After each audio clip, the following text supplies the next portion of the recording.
Bilbeyim nege gitmey koydum yesimden.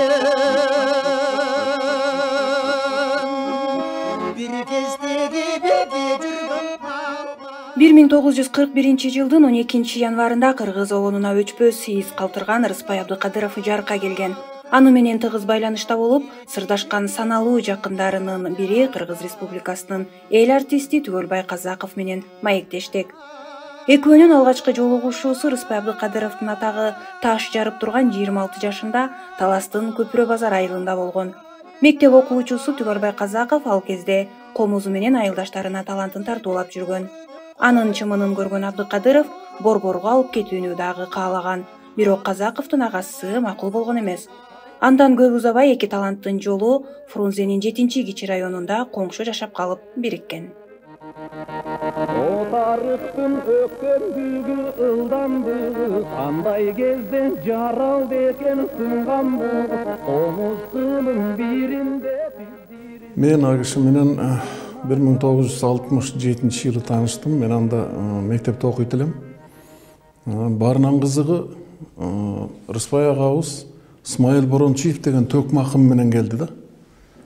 Анан биз таң калдык, бул бир төкмакым менен аккордеонун алып обон чөкө кандайча ээрчишип берет. Көрсө биздин бир жакын туугандарыбыздыкына келген экен. Анан эми эки атактуу киши келип атса бир айылга бул эми чоң майрам. Анын үстүнө ошо кезде Рыспай Абдыкадыров деп бүт Кыргызстан дуулдап аткан. Жөн эле көрөлү деген киши миңдеп чыкчу да. Анан биздин айылда кандай баягы кыргыздын салтында ай бала сен комуз кармап жүрөсүң, кичине ырдагың келип жүрөт, барып ушул эки кишиге чай куюп бер деп мени жетелеп келишти. Анан отуруп угуп атам, биздин айылдын аттуу баштуу аксакалдары, башкарма бар, баш болуп отурушат. Исмайыл Борончиев отуруштун гүлү экен да. Шумдук окуяларды айтып, күлдүрүп элдин баарын. Анан Рыспай агабыз жанында аккордеонун коюп, ошону чыканактап жөлөнүп отурат да, аккордеонду унутуп калды. Ал эле элге кошулуп күлүп атат, тиги кишинин аңгемеси эми шумдук экен да. Анын түнү ооп кетти нары. Ал ортодо бир аксакал Исмайыл Борончиевден суранып калды. Исмаке, могу балабыз комуз чертип жүрөт, ушуга бир батаңызды берип кетпейсизби деп мени комуз чертиришти. Мен өзү 4-класстан баштап комуз черткем да. Анан кийин а киши батасын берди. Анан бир кезде ошол Исмайыл Борончиев айтып калды, ой, бу жерде Рыспайчылар да отурат болуш керек, угайында отурушат, бир өзүнчө бөлмөгө барып Рыспай ырдап берсе кандай болот деп калды. Баарыбыз чуркураган бойдон анын артынан бир бөлмөгө келдик. Эми келгенде баягы кызмат кылып жүргөн келин кыздар келе албайт, алар эми жумуш. Биз жалаң мектептин балдары келип алыптырбыз. Бир бөлмөдө Рыспай ага отурат, ошондо 26 жашта экен. Жаңы чыгып болуп толуп турган учуру, өзүнүн дагы азыр ойлосом ырдагысы келип турган учур экен да. Анан келип бизден сурап атат, эмнени ырдап берейин деп. Анан биз баягы радиодон угуп жүргөн ырларды сурайбыз да. Тигин ырдап бериңиз, муну ырдап бериңиз, түгөйүмдү, койчунун ырын тигүү деп. Баарын ырдап берди. Ушу мектептин балдарыбыз бизге болгон сураган ырыбыздын баарын ырдап берди. Эмнени ырдап берейин дейт. А биз радиодон уккан ырыбыз түгөндү да. Анан өзүңүз эле айтып ырдап бериңизчи деп атабыз. Анан бир жаңы чыгарып жүргөн обону бар экен. Ошону ырдап көрсөтүп атып эле анан ошол обонун ичине кирип кетти бир убакта. Бизди унутуп калды. Ошо өзүнчө отуруп ошол обон менен алагдуу болуп атат, ошону чыгарам деп улам бир кайрык. Анан мен ал кезде көп жакшы түшүнбөйм, бирок кийин ойлосом, улам бир кайрыкты алып таап коюп, анан окшобой калса кайра башка кайрык коюп төгүлүп турган учур экен да. Ошондо бир көргөм, анан Рыспай ага мени шаарга алып кетем деди. Алып кетип, мен Гүрөңкөй училищесине берем, сени окутам, бир тууган кылып алам. Мен бир тууганым жок деп баштады. Анан менин бир тууган агам бар болчу, Рыспай экөө тең 41-жылгы. Анан байкеме барып, бул иниңизди мага бериңиз, мен ини кылып алайын. Десе байкем, Рыспай, сен менин үйүмдөгү бир дубанды жарган күлүктү сурасаң мен берет элем деди. Тигини сурасаң берет элем, муну сурасаң берет. Ой, мен кара баштуу кишини кантип берем сага? Дедилер, анан Рыспай эке кичине таарына түштү. Ошо менен анан кетти.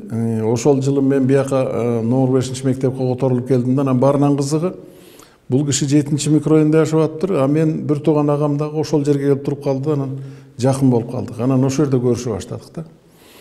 Анан ошондон мамилебиз түзүлүп калды. Ак инидей болуп 27 жыл жүрдүк. 27 жылдын ичинде мага айтышат, эми Рыспай экенин кыялында чорт болчу дегендей мындай. Мен бир дагы бир терс нерсесин көргөн жокмун. Мага ушу мээрбан гана мамилесин көрдүм 27 жылда. Экөөбүз жакын болчубуз чын эле. Көп сырдаштык, Өзгөн районунда бир чогуу концерт коюп да чыктык экөөбүз.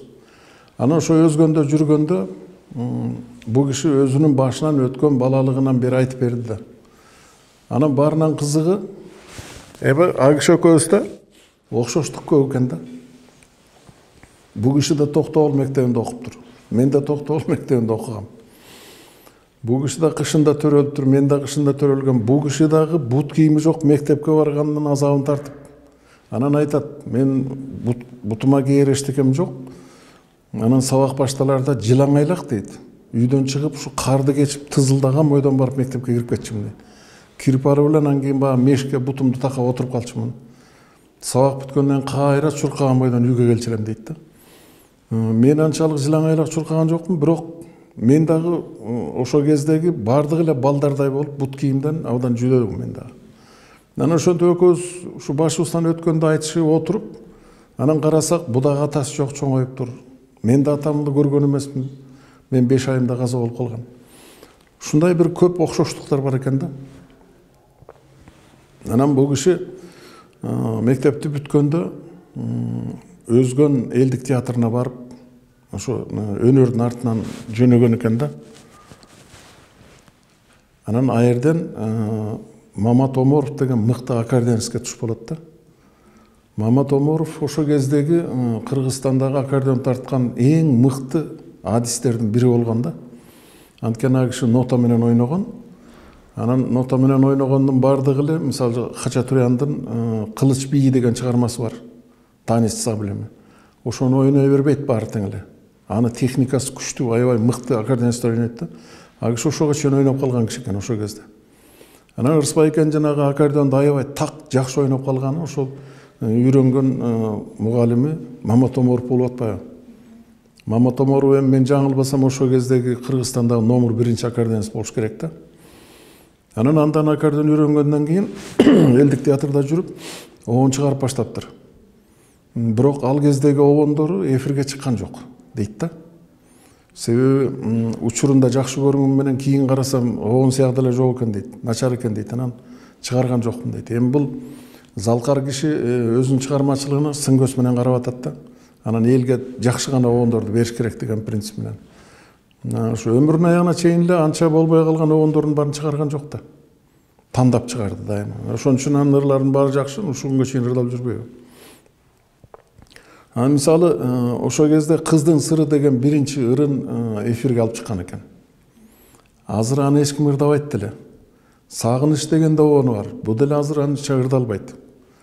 Рыспайды Рыспай кылып Кыргызстанга дүңгүрөткөн Түгөйүм деген ыры болду. 64-жылы радиого жазылып, радиодон чыкты.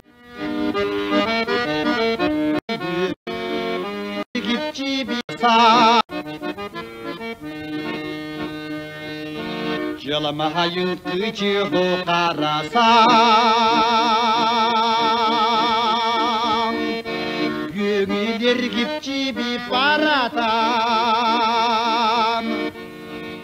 Мен мисалы мектепте окуп жүргөндө уктум. Биз экиси сабактын ортосунда таранчыдай чурулдап бүт айылды башыбызга көтөрүп кыйкырып жүрөбүз да. Ошентип жүрсөк эле биздин мектептин жакыныраак жердеги карагайда чоң алюминий коңгуроо турат эле, радио. Ал бүт айылга угула турган радио болчу. Ошондон эле бир шумдуктуу үйүн чыга баштады да. Анан эле ыр башталды. Мен кичекейимде ырга аябай кызыгып жүргөн жаным ушинтип чуркап келатып, ушинткөн бойдон туруп калыптырмын. Ошол ыр бүткөнчө. Мен классташым кийин шылдыңдап жүрбөдү мени. Сен ырды укканда катып калат турбайсың таптакыр деп. Ушинтип туруп угуп турмун аягына чейин. Мага жөн эле көз ирмемде шуудей түшкөндөй болду да. Ыр ушунчалык жакшы. Эми азыр ойлосом, ал кезде мен түшүнгөн жокмун бул эмне болгон шумдук экенин. Азыр ойлосом, Рыспай агага чейинки кыргыз обону өзү Атай, Муса, Бектемир Эгинчиев, Абдыкалый Темиров ошол кездеги обончулардын стилиндеги обондор болчу да, булар комуз менен ырдалган, анан нукура кыргыздын колоритиндеги обондор болчу баары тең. Алымкан, Күлгүн Жаш, Атайдын жанагы Гүл, Күйдөмчоктору сыяктуу. Жумамүдүн Шералиев аралашып калды буларга, ойгоном, түшүмдө деген обондор менен. Анан ошондой обондор бир бетке келе атканда Ашыралы Айталиев чыкты. Ал жылкычынын ыры менен нарындан жазган саламгат менен анан Кыргызстанга популярдуу болуп кетти. Өзү элдин мына руханий потребность деп коебуз го, керектөөсү ушундай экен. Улам жаңы нерсени эңсеп турат да. Кандай шумдук киши чыкса деле баары бир эл тоет бир күн ага. Анан жаңысын эңсей баштайт. Ошо тиги наркыларга тоюп бүткөн эл анан Айталиевди угуп калды. Мен эсимде калганы, мен кичекейимде комуз чертем, айылдагылар келип, анда радио жок бизде. Келип анан ай бала, Айталын ырларын чертип берчи дейт. Ошондон улам эсимде калганда, Айталип жакшы көрүшөт эле. Анан эле 64-жылы Рыспай айка чыкты. Рыспай айка чыкканда бул дүн кылды да. Өмүрүндө ырдап көрбөгөн, кулагына эшек басып кеткендер да кыйкырып ырдай баштады, жана түгөйүмдү. Биздин айылдын баары эле каңгылдап ырдай баштады. Мен бүт кемпир чалдын баары ырдап калат го деп ойлогом. Анткени биз ошо кезде клубтагы өздүк көркөм чыгармачылык ийримине барып жүрчүбүз да. Анан ай жерде бир эми 2-3 эле мектептин балдары, анан 1-2 эле колхозчу болбосо келчү эмес кишилер. Рыспай чыккандан кийин эле айланайын клуб толуп кетти. Мен ырдайм эле ырдайм, бүт баарын ырдаган эле, шаңкылдаган шайыр күлкүңдөн деп эле кыйкырып атканы баары түгөйүмдү. Түгөйүм ырды сүйбөй жүргөндөрдү да сүйгүстү да. Бул укмуш обон, мунун сырым неде экенине мен али күнгө чейин акылым жетпейт да. Себеби жөнөкөй эле обон, башка обондор мындан да күчтүү сезилет, бирок түгөйүмдө бир сыр бар да. Ушундай бир сакральный бир жактары болот экен обондордун. Анан түгөйүмдөн кийин эле элдин баары көчтү. Ашыралы Айталиев аксакал өзү да айтып атпайбы, Рыспай чыккандан кийин менин базарым жабылган деп.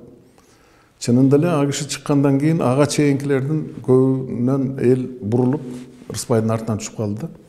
Эми Рыспай менен катар Калыбек Тагаев да чыкты. Адагы абдан оригиналдуу обончу. Үсөн Сыдыков деген обончу чыкты. Анан Рыспайдан кийин бир аз эле өткөндөн кийин Аксубай Атабаев чыкты. Мукан Рыскулбеков чыкты, Сардарбек Жумалиев чыкты. Мына ушулардын баары 40-жылдын обончулары. Төрөлгөнү 40-жылдар, чыкканы 60-жыл обончулар да. Эми булар 2 күндүн биринде мыкты обон берет радиого. А кезде радионун мына өзүң иштеп жүргөн радионун Кутмандуу күнүңөр менен деген берүүсү болот эле. Дем алыш күнү эрте менен берилет эле 9:15-те. Ошондо бир жаңы обондун бет ачары болот эле. Эми бул укмуш обондор болчу. Мына азыр ырдалып жүргөн Рыспайдын дагы, Аксубайдын, Калыбектин баарын ырлары ошондо эфирден чыгып турганда. Анан мунун эң чоң пайдасы эмне болду? Биз ошо кезде уядагы балапандар деп коелучу. Уядан эмнени көрсөң учканда ошону аласың дейт. Биз ошол ырларды угуп чоңойдук да. Биз мыкты ырлар менен көкүрөгүбүздөгү көркөм табитибизди калыптандырдык. Ошон үчүн биз ушул обончулардын баарына рахмат айтышыбыз керек. Булар болбосо Кудай билет эле биз музыкага кирет белек, кирбейт белек. Муну моюнга алыш керек да дайыма. Ушулардын таасири менен келдик да музыкага. Анан буларынан биринин артынан бирин укмуш обондорду бере башташты. 60-жылдар кыргыз обонунун бир ренессансы болду десем болот да. Себеби 20-30-жылдарда Атай, Мусалар бир көтөргөн обонду. Анан 60-жылдарда көтөрүлдү. Баарынан кызыгы кыргыз обону ушул Атай, Мусалардан эле башталыптыр. Ага чейин Бекбеке, Шырылдаң, Опмайда сыяктуу эле бир 5-6 обону бар экен. Элдик обондор. Мындай куплеттеп, анан кийин кайрмасы бар обондор деген ал болбоптур мурда. Ушулар мына революционерлерде ушул кыргыз обонун түптөгөн пайдабалын куруп кеткен. Ушу Атай, Муса, Эгинчиев, Темиров, Жумамбедон Шералиевтерди Аны ошондон кийин Айталиев, анан Абдыкадыровдор болуп 60-жылдын обончулары чыкты. 60-жылдарда чыккан обончуларды анын ичинен өзгөчө Ырыспай, Абдыкадыровдун таасиринен пайда болгон обончулар мына бизбиз. Мен, Жолбол Далибаев, Токон Эшбаев, Асанкалы Керимбаев деген баары тең бүт Жолдошбек Мамажановдор. Баарыбыз ушул баягы орустардын жазуучулары айтат го, биз баарыбыз Гогольдун шинелинен чыкканбыз деп. Ошол сыяктуу биз баарыбыз Ырыспай акенин аккордеондон чыкканбыз да. Эми бул киши чыгарма менен аябай тыкыр иштечи. Мындай боло берет, ушундай кылсам болот деп иштечи эмес такыр. Мен жана айтып атпайм, бир жаңы чыгарып аткан чыгармасын түрлүү кайрыктарга салды да. Анан көрсө ошонун ичинен эң мыктысын тандап аткан учур экен да. Анан бир экинчиден чыгармачылыкка келген кишилердин баары эле өмүрүн бүтүндөй чыгармачылыкка арнап койбойт. Мына көртүрлүк деген бар, көбүн жолдон чыгарып кетет да. Ырыспай анткен жок.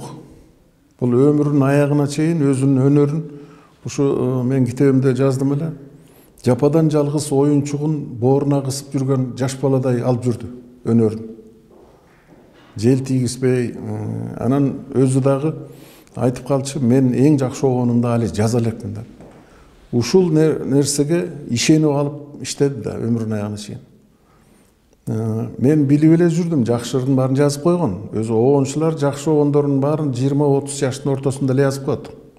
Баарыныкын алып көргүлө, мисалы үчүн Атайдыкы деле, Мусаныкы деле, Ырыспай аке, Калыбек, баарыныкы 20-дан 30-га чейинки мыкты огондор. Өзүнүн огондорун алып анан ичинен иргейсиң го мыктысын. Ошонун баарыбыздыкы эле ошондой. Анан бул киши мен жакшы огонумду али жаза элекмин деген үмүттүн өзү бул чыгармачылыкта мыкты нерсе да. Изденет, тынбай изденет, баягы мурдакыга караганда жакшы жазайын дейт, аракет кылат, токтобойт, таштап койбойт. Мисалы мен 90-жылдарда чыгармачылык, обончулукту токтотуп койдум. Эми ар ким чечими өзүндө го. Мен эмнеге токтоттум, анткени анан кийин айтып берейин. Ырыспай агабыз чыгармачылыгын эч качан токтоткон жок. Себеби аны жетелеп жүрүп отурган жанагы үмүтү болду. Мен жакшы огонумду али жаза элекмин деген. Мен ошол үмүткө ээчип жүргөнүнө сүйүндүм. Себеби чыгармачылыкта эмбай жазарымды жаздым болду дейм, Кудай урбады кайра. Жаза эле беремби деген ой келсе эле чыгармачылык токтоп калышы мүмкүн да. Бул өзү назик нерсе экен да аябай. Анан экинчи жагынан обончу болобу, композитор болобу, мына музыка менен алектенген, музыка жаратам деген кишилер үчүн бир чындык бар. Бул мындай да. Музыка сенин али кирдейлик, ишенчек, назик жан дүйнөңдү жакшы көрөт. Ошого келет мыкты кайрыктар. Бул кайрыктар эми үстү жактан келет да. Бул мындай чыкпайт. Мындай койгулап отуруп чыгаргандар ошол чыгар менен жок боло турган огондор. Анан жана аян сыяктуу өзүнчө бир келген кайрыктар болот. Булар эми таптакыр башка да. А бирок ошолор келиш үчүн сен жан дүйнөң аябай таза болуш керек да, назик болуш керек. Анан адам 25-30тан өткөндөн кийин, 35-40тан өткөндөн кийин жан дүйнөсү кирдей баштайт. Бирөөдөн көңүлү калат, бирөө алдайт дегендей, анан бирдемеге жетет, бирдемеге жетпейт. Ыза болот дегендей, ыйлаган күндөр болот. Анан жан дүйнө берч болуп, мурдагыдай назик кайрыктардан алыстай баштайт. Анан ошол кездеги жазган чыгармалар бул баягы тажрыйбага салган, күчкө салган, акылга салган чыгармалар болуп калат. А чыгармачылыкта акыл бул өзү бир чети душман. Өтө акылдуу болсоң жакшы чыгарма жазышың кыйын да, музыкада. Ал акыл кара сөздө керек, прозада. Поэзияда да акылдын анча эмес кереги жок. Сезим жакшы поэзияда. Дүрттей түшкөн ойлорду кагазга түшүрө салыш үчүн сезим өйдөрөөк туруш керек да акылдан. А музыкада акыл ал баягы обонду кантип жазыш кереги үчүн эле керек. Башкасында bir 15-20% ашып кетсе 30% пайдасы бар да. Мен өзүм тажрыйбаман айтып атам да. Рыспай агабызда бул сезим 90-95% болуп жүрдү өмүр бою эле. Ал акылыңды урганда жок болчу, ал ушу жалаң сезим менен жашады. Анан чыгармачылыктын баягы өзүн тегеректеп дуулдап жүргөн кайрыктарынын ичинен чыккан жок. Көртүрлүккө же башкага алдырып кеткен жок да. Ал кандай шартта жүрсө дагы, каерде жүрсө дагы ошол чыгармачылыктын атмосферасын жоготпойт эле. Ушундай эми залкарлар ушундай болот экен. Мен сүйүнгөнүм ушундай залкар кишилерди көрүп калдым. Анан мен 77-жылы мына азыркы Каракол шаарында университетте кафедра башкарат элем. Анан Ошко тажрыйба алмаш үчүн барып калдым. Ошто педагогикалык институтта музыкалык факультет бар да. Биз Караколго факультет ачалы деп, Нарын менен Ысык Көл облусунун балдары үчүн. Анан ошолордун баягы окуу планын, окуу программасын көрөйүн деп баргам да. Анан ошондо көрдүм, Рыспай агам дагы пединститутта иштейт экен, мугалим болуп. Өзүнүн окуучулары, студенттер менен болгон мамилесин, анан ошондогу жүргөн тургандарын карап отуруп, анан мен бир нерсеге ыраазы болдум. Өзү чыгармачыл адам эгер 35-40-40тан өткөндөн кийин, 50дөн өткөндөн кийин да бала кыялдары менен калса, бул бактылуу адам. Буга эрте токтолуштун кереги жок чыгармачыл адамга. Ал ошо өзүнүн сезимдери менен ошону ээчип, ошонун аркасынан түшүп, ошол кыялы менен жүргөнү жакшы да. Анан эле эрте токтолуп, жашоо деген Кудай урган момдой болот турбайбы, жакшы үй табыш керек экен, аны үчүн акча керек экен, тааныш керек экен деп кеттиң, бүттү. Ошол атмосферадан ажырап каласың да. Рыспай аганын жакшы жери ошол атмосфераны жоготкон жок. Качан болсо ошол чыгармачылыгында ой келе калса, каерде жүрсө, эмне болсо дагы ошол оюнун артынан кетет эле. Анан мен кийинки жашоончулардын баарын айтам, чыгармачылыкка мамиле кылсаңар, ошол Рыспай агайдай кылгыла. Текст тандасаңар, ошондой тандагыла. Анан жылдар өткөн сайын көртүрлүк деген кимди гана алаксытпайт. Алаксытат, себеби Брежнев бир кезде айтты го, нан болсо анан ыр болот деп. Мен биринчи укканда жаман көргөм.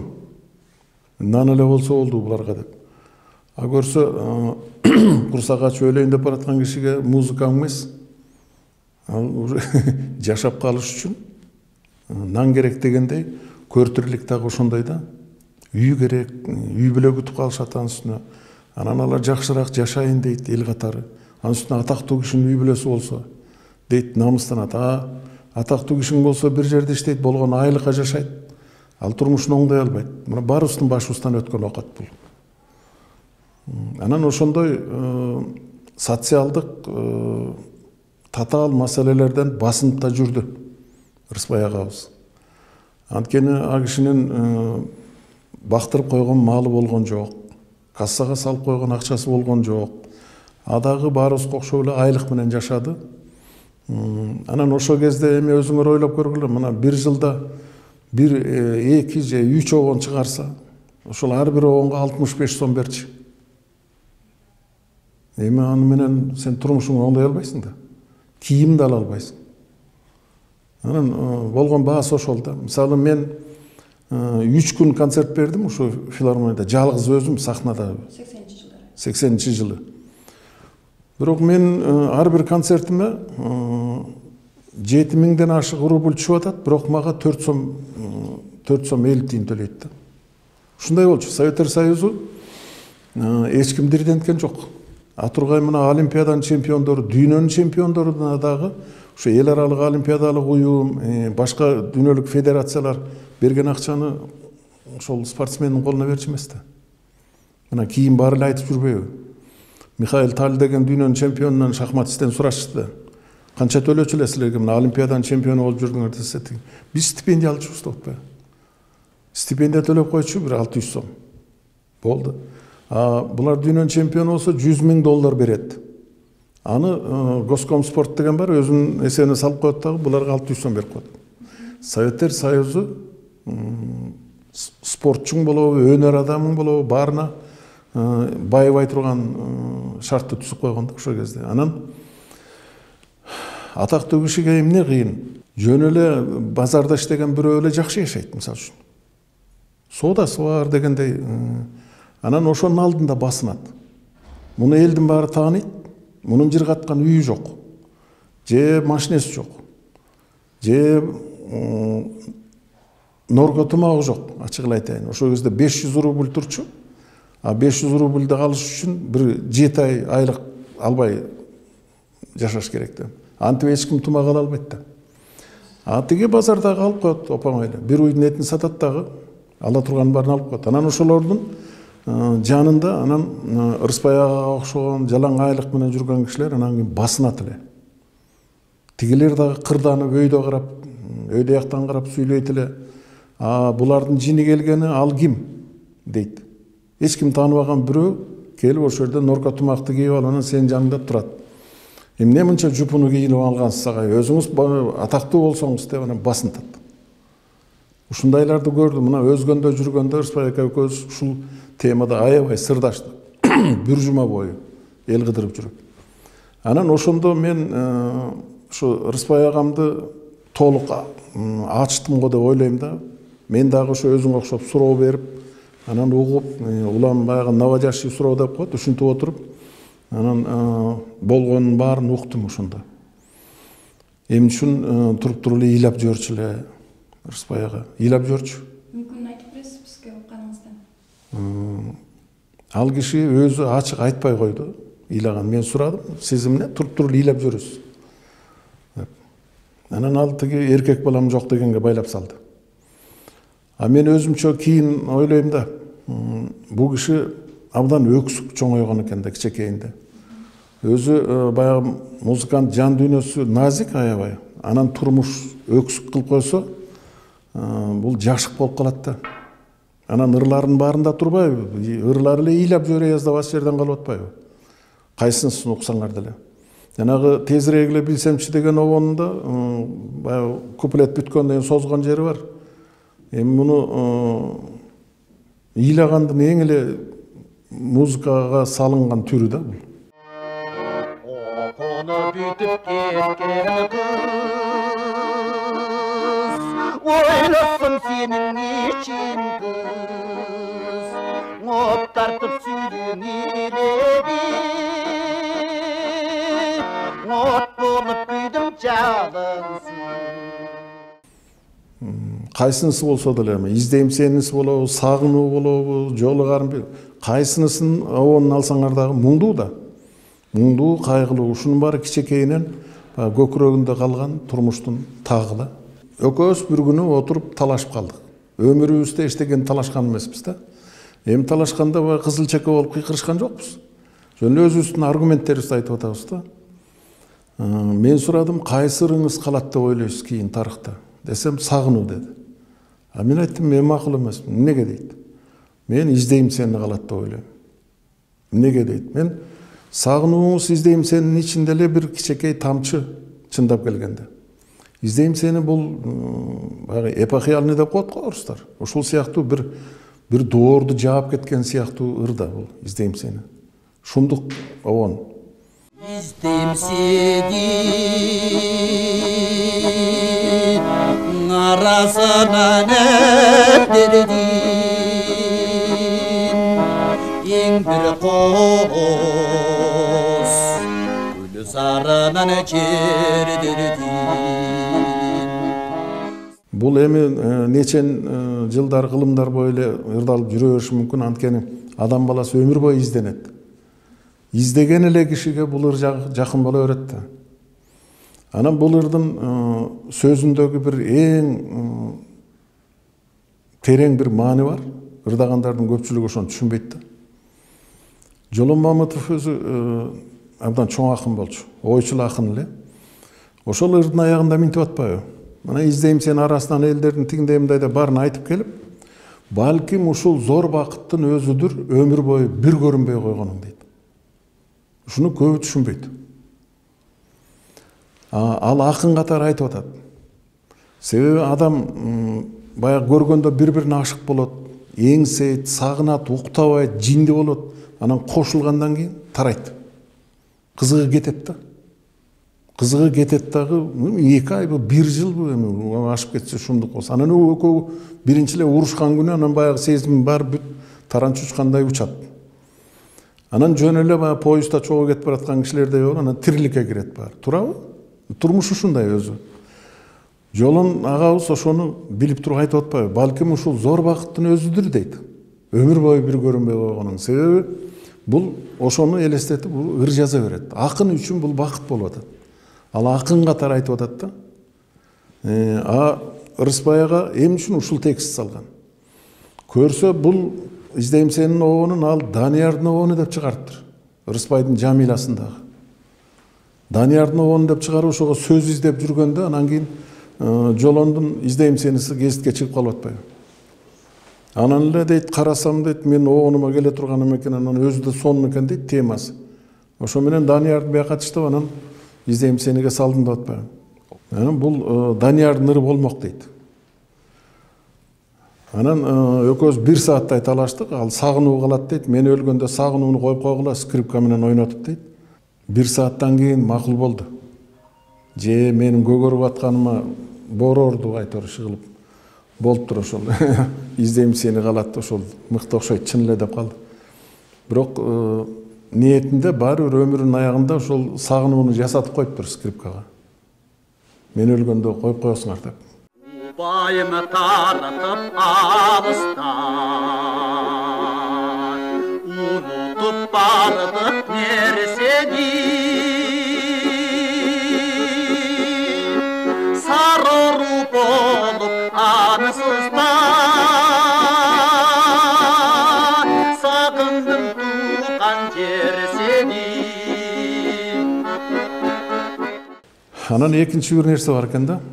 Мынагы өнөр адамдары кыргыздын бир макалын эске тута берсе жакшы болор эле.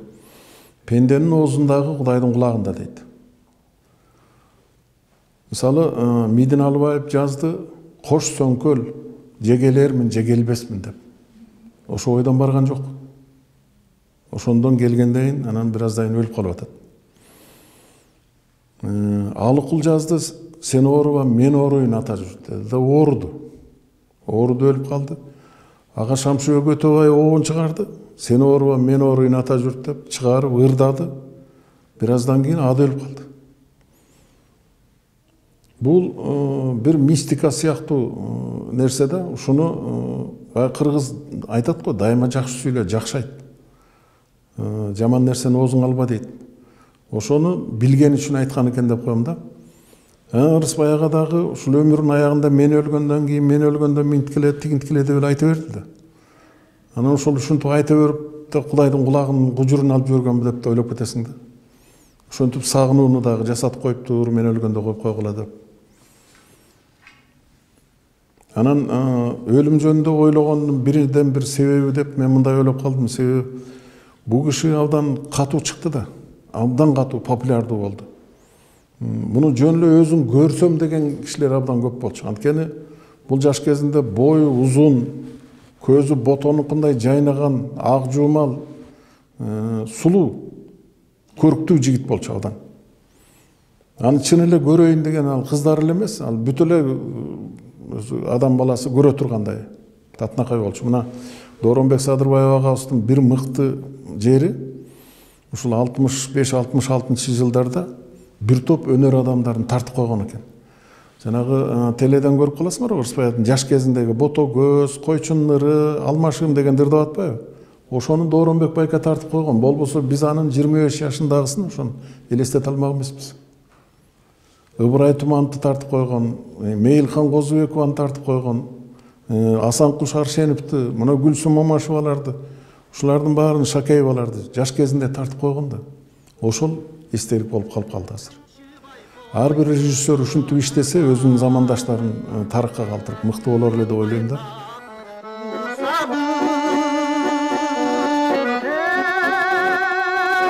Күнчүбай кой дей сана